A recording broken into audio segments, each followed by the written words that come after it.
The morning dawned gray over the small town of Ridgemont, Oregon, when Sarah Mitchell parked her pickup truck in front of the Main Street cafeteria. At 38 years old, she carried on her shoulders not only the fatigue of someone who had served 15 years as a firefighter, but also the weight of memories that never completely left her. Her body still bore the marks of that terrible day, scars that snaked down her left arm and part of her back, permanent reminders of the fire that had changed everything. She entered the establishment with firm steps, wearing her battered Portland Firefighter jacket, the one she refused to put away at the back of the closet. The fabric was faded, but the insignia still gleamed with the pride of someone who had dedicated their life to saving others. The smell of fresh coffee filled her nostrils as she made her way to the counter, greeting Martha, the elderly owner who knew every customer by name. There were only 3 other people in the place. That Tuesday morning, an elderly couple shared pancakes near the window, and a middle-aged man, wearing a suit far too expensive for that small town, sat alone on one of the bar stools. He had that air of superiority that Sarah recognized immediately, the kind of person who had never truly had to fight for anything in life. Sarah ordered her usual coffee and a blueberry muffin, sitting 2 seats away from the man. She pulled a local newspaper from the counter and began leafing through it, distractedly, trying not to think too much about her later meeting with her therapist. 3 years had passed since the incident, but the trauma still pulsed vividly within her, especially on cloudy days like that one. The man in the suit glanced sideways at her, his eyes scanning her firefighter's jacket with a barely disguised smile of disdain. Sarah felt his gaze, but chose to ignore it. She had learned, over the years, that some battles weren't worth the energy required to fight them. It was, when Martha brought the coffee, that everything began. The cup was hot, the steam rising in lazy spirals, and Sarah held it with both hands, enjoying the warmth against her palms. The man beside her let out a low laugh, but audible enough for her to hear. "Were you really a firefighter, or did you just buy that jacket at a secondhand store?" he said, his voice thick with scorn. "Let me guess. You worked in the office filling out paperwork while the real men put out the fires." Sarah felt anger rise in her throat, but she maintained her composure. She turned slowly to face him, her green eyes meeting his with an intensity that made his smile falter for just a second. "I worked on the front lines for 15 years, she replied calmly. "I participated in over 200 rescues, but I don't need to prove anything to you." The man laughed again, this time louder. 200 rescues, he repeated mockingly. "I'm sure of it. Probably rescued a few kittens from trees, right? Look, I have nothing against women, but there are certain jobs that require real strength, real courage. It's not about being sexist, it's about biology." Martha, who was wiping down the nearby counter, stopped and looked at the man disapprovingly. "Sarah, darling, you don't need to hear this," she said, her motherly voice heavy with indignation. But Sarah gently raised her hand, signaling that everything was all right. She had faced men like that countless times throughout her career. In her early 20s, when she was determined to prove her worth, she would engage in heated arguments, trying to make them see her perspective. But now, older and marked by life, she knew that some people were so entrenched in their prejudices that no amount of words would make a difference. "Do you know anything about courage?" she asked the man, her voice low but firm. "Have you ever gone into a burning building knowing you might not get out? Have you ever carried an unconscious child down the stairs while the ceiling collapsed around you? Have you ever had to make impossible choices about who to save first when there isn't enough time for everyone?" The man rolled his eyes. "Anyone can make dramatic speeches," he replied. "I'm talking about physical reality, muscle strength, the ability to carry heavy equipment and unconscious people. It's not your fault that nature didn't design women for that kind of work." The cafeteria door swung open with a soft tinkle from the bell hanging above it. Sarah didn't look immediately, keeping her focus on the man in front of her, but she noticed, out of the corner of her eye, that several people had entered. The murmur of conversation ceased as they went inside, replaced by a respectful silence. "Wasn't it nature that designed me?" Sarah said, her voice beginning to tremble slightly with restrained emotion. "Or was it you who decided this for me? Because I have to say, nature gave me enough strength to drag 3 people out of a burning apartment complex. It gave me enough stamina to work 24-hour shifts during the wildfires that devastated the state 3 years ago. And it gave me enough courage to go back into a collapsing building when everyone else had already evacuated, because I knew there was still someone inside." The man was about to reply, his mouth opening with another prepared taunt, when a deep voice cut through the air behind him. Sarah Mitchell. She turned in her seat, and her heart leaped as she recognized the uniform immediately. It was Chief Robert Harrison of the Portland Fire Department, wearing his formal dress uniform, complete with all his medals and insignia. He wasn't alone. Behind him, in respectful formation, stood 6 other firefighters, all in uniform, all with solemn expressions on their faces. "Chief Harrison," Sarah whispered, standing up quickly, almost dropping her coffee cup in the process. She was genuinely shocked. "What are you doing here?" The chief was an imposing man over 60 years old, with gray hair cut in a military style, and a presence that commanded instant respect. He had served for 40 years and was a living legend in the department. Sarah hadn't seen him since his forced retirement ceremony due to disability 3 years ago, a day she had tried hard to forget. "We're on our way to Salem for a state conference," the chief explained, his piercing blue eyes fixed on her. "Martha called me 10 minutes ago saying you might need some support." Sarah looked at Martha, who simply shrugged with a shy smile. "She always took care of you, dear," the old woman said softly. The man in the suit had turned completely around now, his expression shifting from arrogance to confusion, and slowly, to something resembling discomfort. He looked at the chief, then at the other firefighters, then back at Sarah, as if trying to piece together a jigsaw puzzle that made no sense in his limited mind. Chief Harrison stepped forward, positioning himself beside Sarah. He looked her directly in the eyes, and in a movement that made time seem to stand still, brought his right hand to his forehead in a perfect military salute. "Lieutenant Mitchell," he said, his voice resonating with authority and respect. "It's an honor to see you again." One by one, the 6 firefighters behind him followed suit, their hands rising in unison to salute Sarah. The cafeteria was completely silent now. Even the elderly couple near the window had stopped eating, watching the scene unfold with wide eyes. Sarah felt tears sting her eyes. She quickly blinked them away, refusing to let them fall. With her back straight and chin held high, she returned the greeting, her body automatically recalling the training that had been etched into her muscles over years of service. "Chief Harrison," she said, her voice hoarse with emotion. "You didn't need to do this." "Yes, we needed to," he replied firmly. He then turned to the man in the suit, who now seemed significantly smaller despite his expensive attire. "And who are you?" the boss asked, his tone polite but with a steely edge underneath. "I'm, well, just a customer," the man stammered, his face beginning to turn red. "I was just having a conversation." "A conversation," the chief repeated slowly.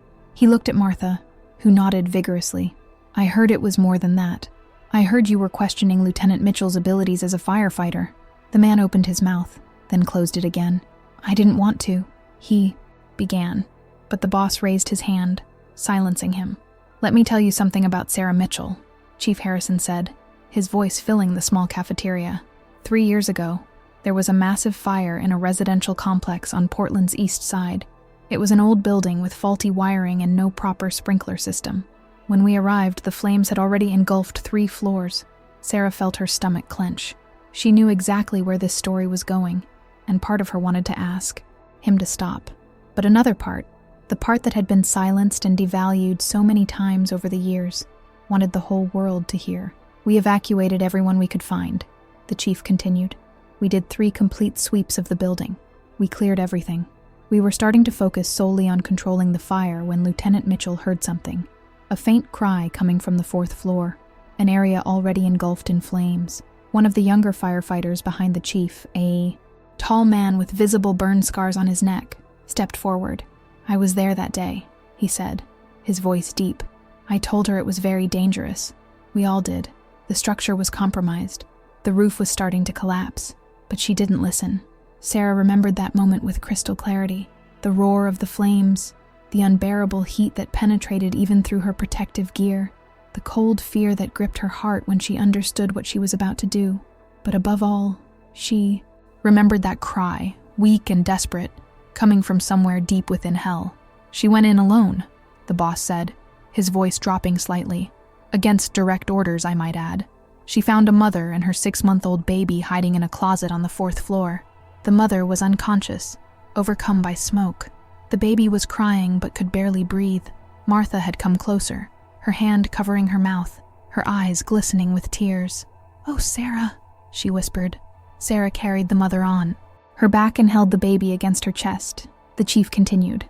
She descended 3 flights of stairs as the building crumbled around her. On the 2nd floor, a beam fell, hitting her back and arm. She continued. On the 1st floor, the stairs began to disintegrate beneath her feet. She leaped the last 3 meters, shielding the mother and baby with her own body. The man in the suit was completely pale now. He looked at Sarah as if he were seeing her for the first time, truly seeing her. She saved 2 lives that day, the chief said, but she paid a high price. She spent 4 months in the hospital.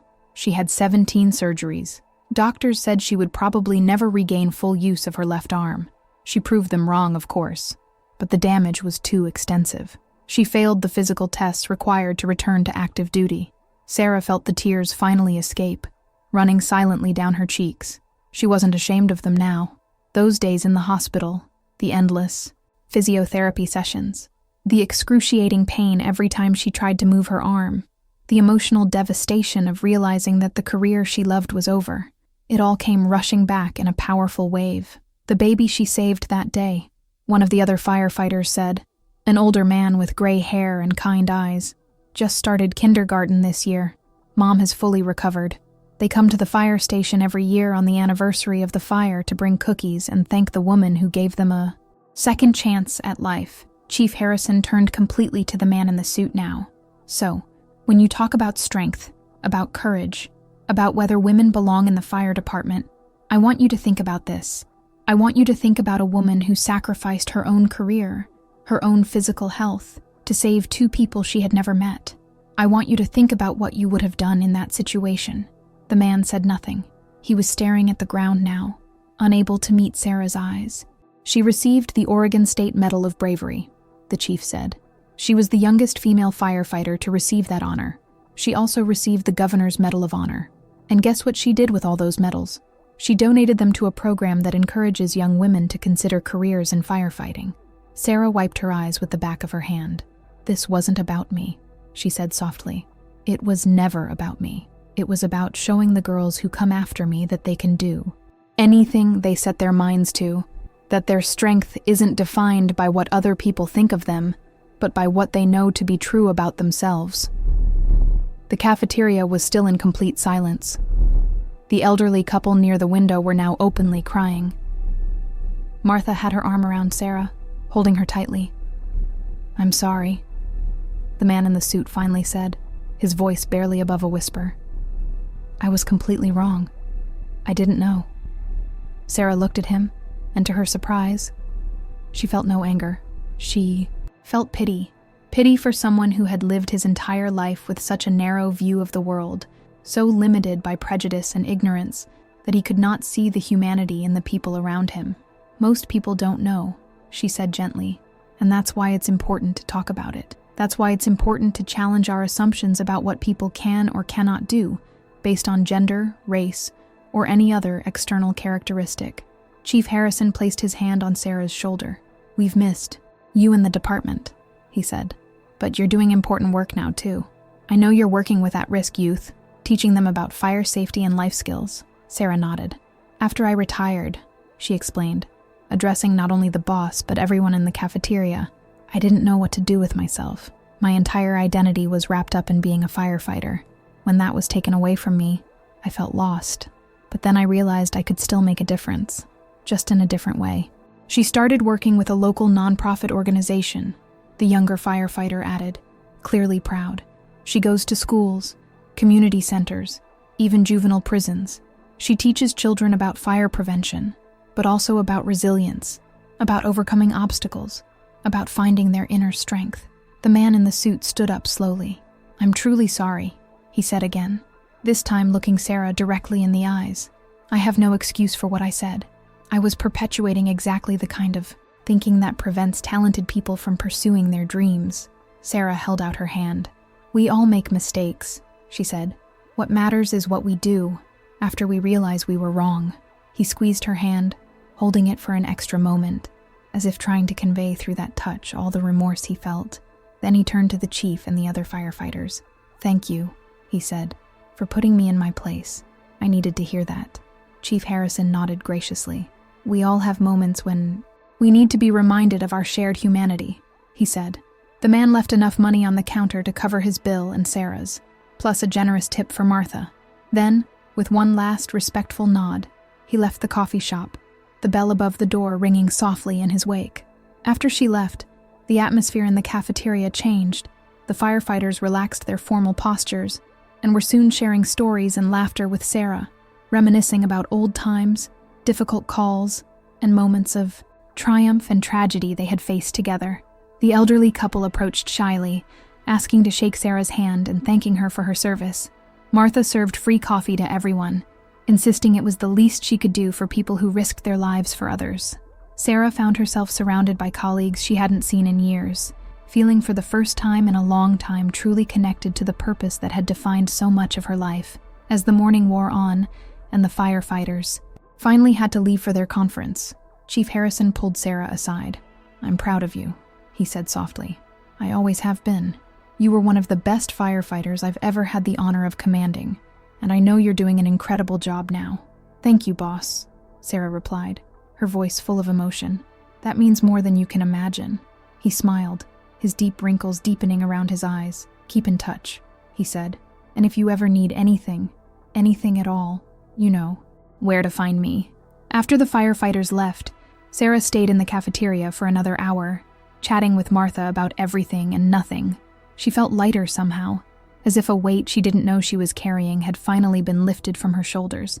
When she finally stood up to leave, Martha hugged her tightly. "You're an inspiration, darling," she whispered.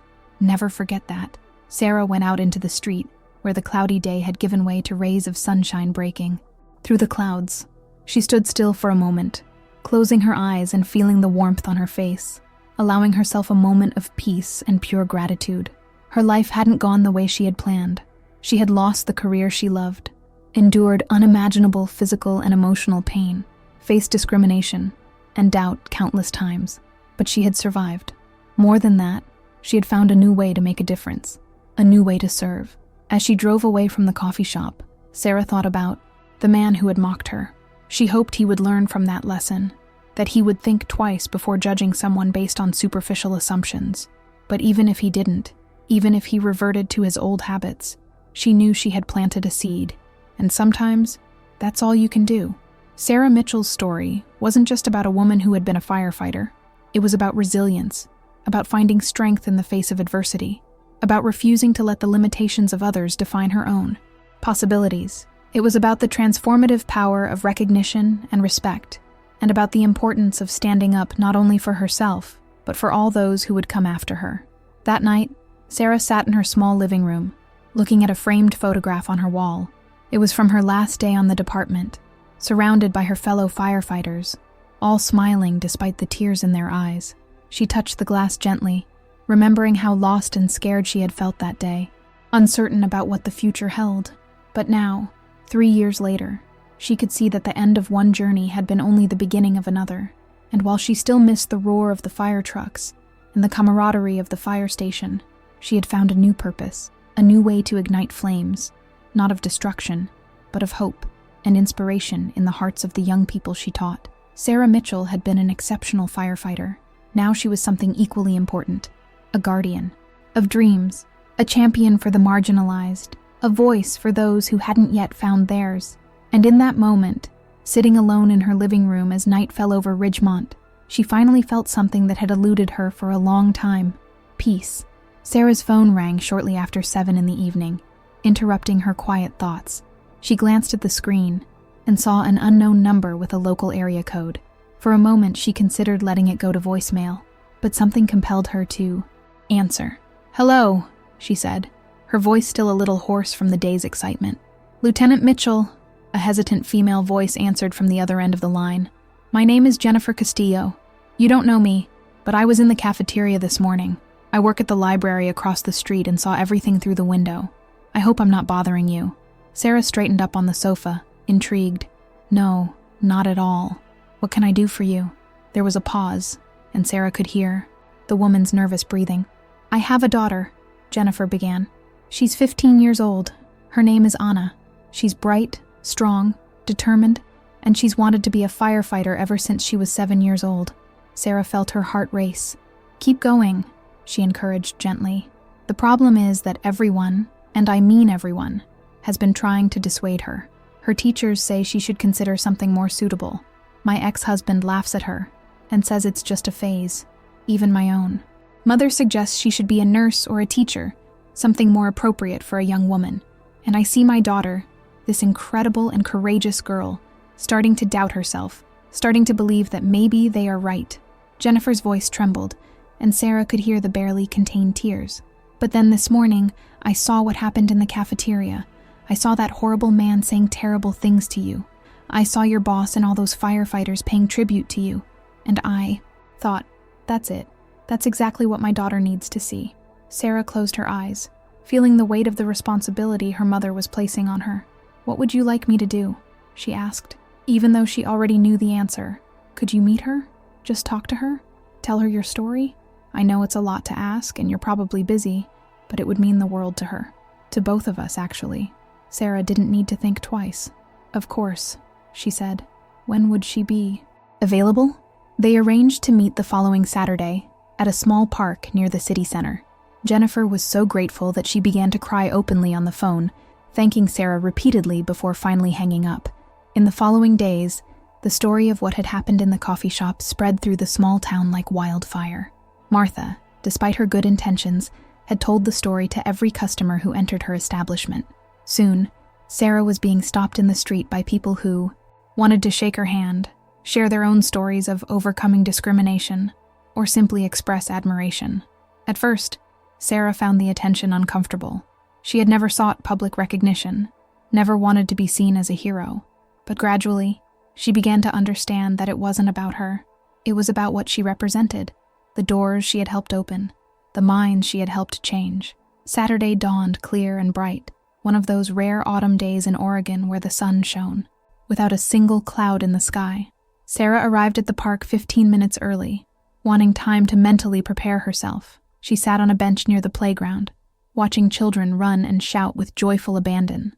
Jennifer and Anna arrived right on time. Sarah recognized them immediately. Jennifer was a small, nervous woman with dark hair pulled back in a tight ponytail, but it was Anna who caught Sarah's attention.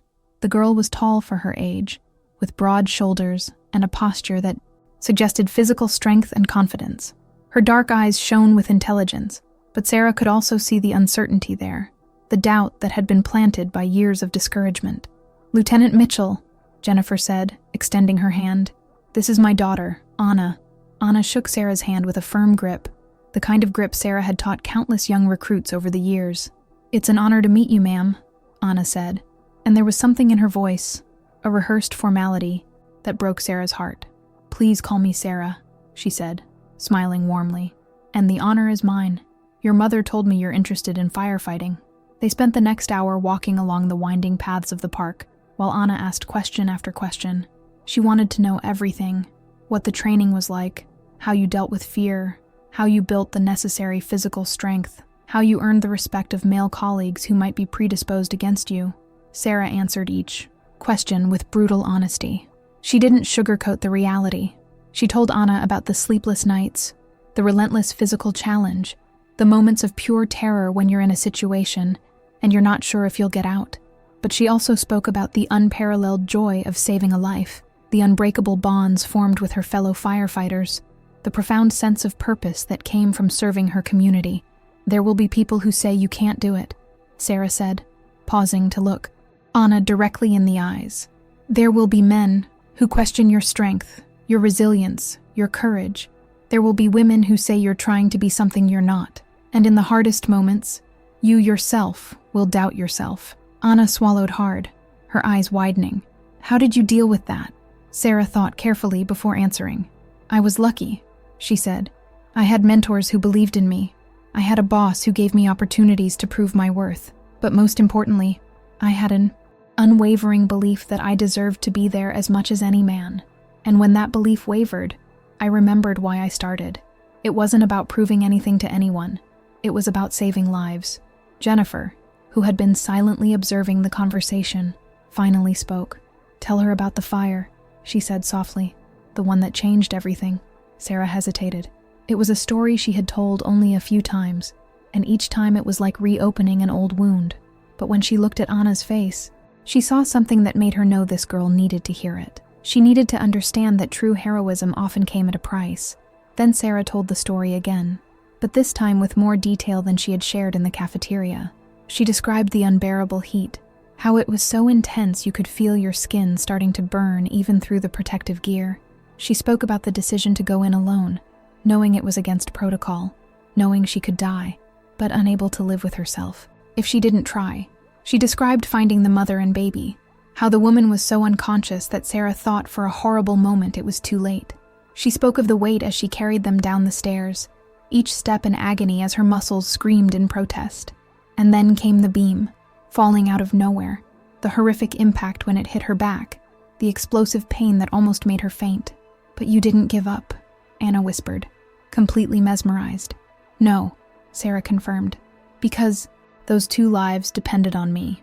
At that moment, nothing else mattered. Not my pain, not my fear, not my doubts, just getting them out of there alive." Anna was crying now, tears streaming silently down her cheeks, and her back, her arm. Had they recovered? Sarah pulled up the sleeve of her shirt, revealing the scars that snaked down her forearm. "Physically, for the most part," she said.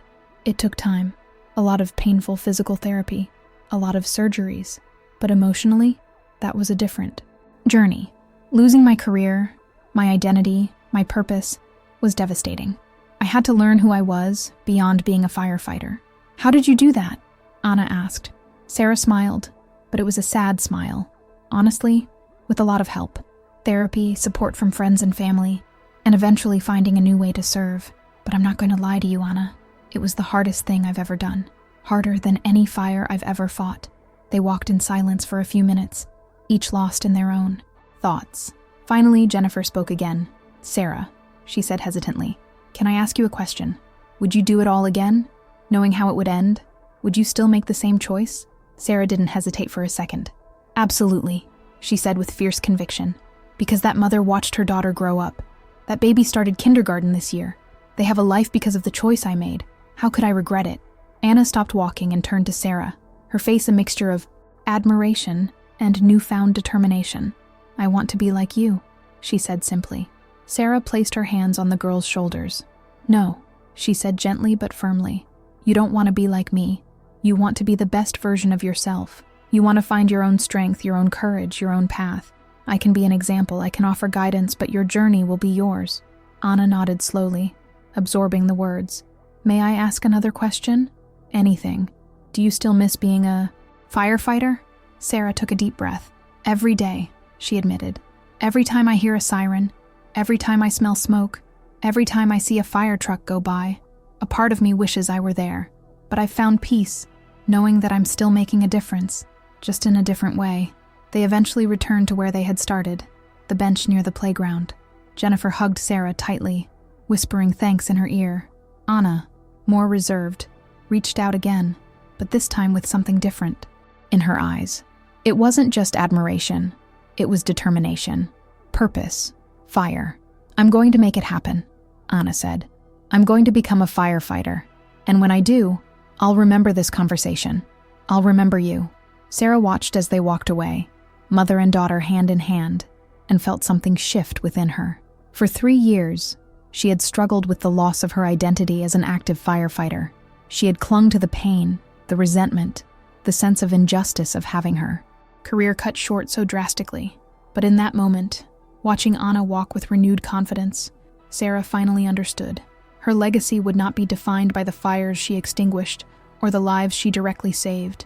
It would be defined by the doors she opened, the minds she changed, the young women like Anna who would feel empowered to follow their dreams because someone had shown them that it was possible.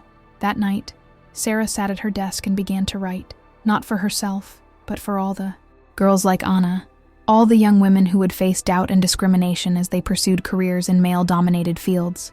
She wrote about her experiences, her struggles, her triumphs, and her defeats. She wrote about the price of heroism and the rewards of living authentically. The words flowed from her in a torrent, years of untold stories finally finding a voice. She wrote until her eyes burned with exhaustion, until her fingers ached from typing, until the first light of morning began to filter through her windows. When she finally stopped, she had 60 pages of raw, honest memoirs. It wasn't polished, it wasn't ready for publication, but it was real, it was true, and Sarah knew, with a certainty she felt in her bones, that it mattered. In the following weeks, Sarah worked on the manuscript, refining it, adding stories, deepening reflections. She sent excerpts to former colleagues, asking for their perspectives, their own stories. The response was overwhelming. Women from all over the country, both active and retired firefighters, reached out with their own experiences of discrimination, perseverance, and triumph. What began as a personal project quickly turned into something bigger. Sarah compiled these stories, weaving them with her own, creating a tapestry of women's experiences in firefighting. She worked with a small local publisher to publish the book, with all profits going towards scholarships for young women interested in emergency careers. 6 months after, that day in the coffee shop, the book was published. It was called Through the Flames: Women Who Fought Fires and Prejudice, and it quickly gained attention. It didn't become a national bestseller, but it didn't need to. It found its audience, the people who needed it most. Sarah began receiving letters, hundreds of them, from girls like Anna, thanking her for giving them courage, from active female firefighters, thanking her for validating their experiences, from fathers, thanking her for helping them understand their daughters, and yes, even from men, some apologizing for past behavior, others expressing newfound appreciation for their female colleagues. One letter in particular stayed with Sarah. It was from a 62-year-old woman who had dreamed of being a firefighter when she was young, but never had the courage to try because of the social norms of the time. She never fulfilled that dream, she wrote, but now her granddaughter was in the fire academy, inspired by Sarah's book. "It's never too late to change the world," the woman wrote. "Thank you for changing ours." Sarah kept that letter in a special drawer in her desk, along with the medal she had received for bravery. Both represented different kinds of courage, different ways of making a difference. Both were equally important. One sunny afternoon, almost a year after the incident at the cafeteria, Sarah was giving a lecture at a local high school when she saw Anna in the audience. The girl had grown several inches and gained noticeable muscles. After the presentation, Anna approached her with a radiant smile. "I got accepted," she said, her voice vibrating with excitement, "into the junior fire cadet program. I start this summer." Sarah hugged the girl tightly, pride flooding through her. "I always knew you could do it," she said. "And there's more," Anna continued. "3 other girls from my school also signed up. They all read your book. They said you made it seem possible." As Sarah drove home that night, she reflected on the strange path her life had taken. She had lost so much, faced so many hardships, endured so much pain, but through it all, she had found something precious, renewed purpose, deeper meaning, and the understanding that sometimes our greatest challenges lead us to our most important work. The man at the coffee shop had tried to diminish her, to define her abilities by her gender, but in doing so, he had inadvertently triggered a chain of events that would amplify Sarah's voice far beyond what her career as an active firefighter ever could. Her story reached thousands, inspired hundreds, changed minds, and opened doors.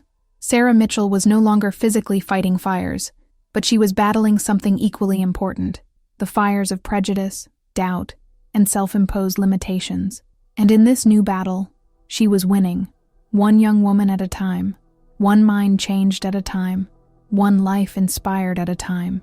Her work was far from finished, but she had finally found peace in her new mission, knowing that her legacy would extend far beyond her own life, igniting possibilities for future generations.